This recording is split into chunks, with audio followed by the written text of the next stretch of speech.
Next theorem, let G be an internal direct product of subgroups H and K, then the subgroup H and K are normal subgroups of the group G. Proof. Suppose G be the internal direct product of the subgroups H and K, that is, the group G is equal to the product of the subgroup H and K.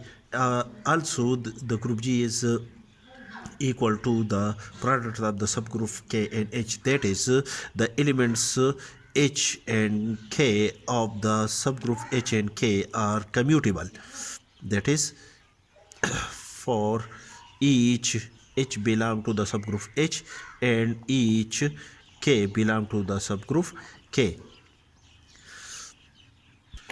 To prove that the subgroup H and the subgroup K are normal subgroups of the group G, since each element G belong to the group G is which is equal to H multiplied by K is unique by the condition of the internal direct product.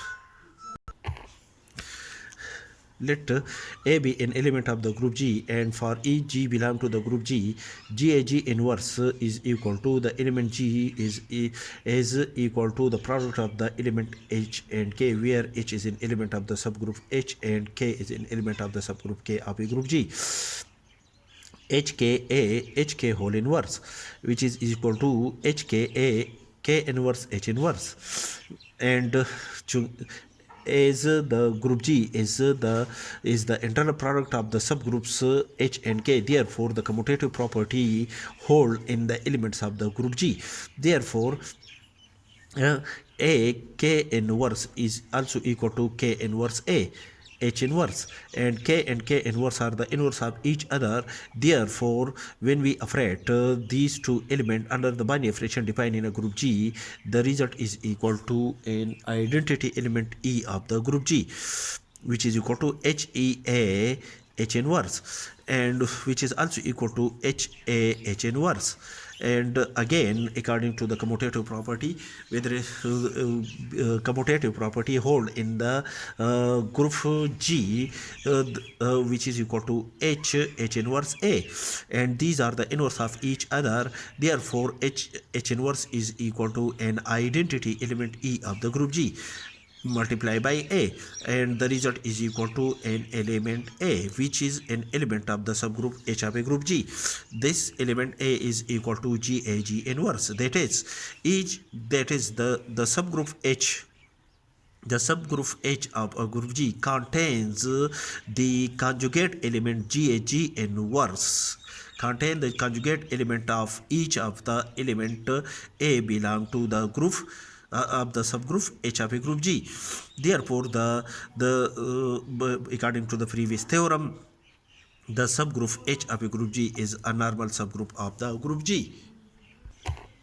Similarly, we can prove that the subgroup K of a group G is also a normal subgroup of a group G. Let X belong to the subgroup K, for each element G belong to the group G, Gx G inverse is equal to HK, where the element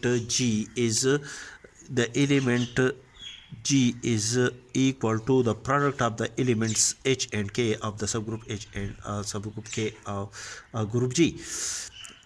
HK whole inverse, which is equal to HK K inverse H inverse, and as the group G is the direct product, internal direct product of the subgroups H and K. Therefore, the commutative property between the elements of the group G hold. Therefore, X K inverse is also equal to K inverse X. These two elements are the inverse of each other.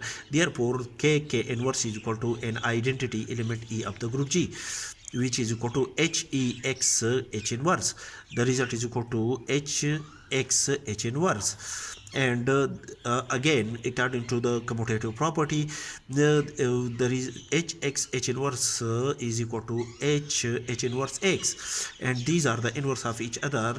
The result of h inverse is equal to an identity element ex, and ex is equal to x is an element of the subgroup K of a group G, which is equal to gx G inverse. That is, the subgroup K contain all the conjugate element gx G inverse for each element x belong to the subgroup K of a group G.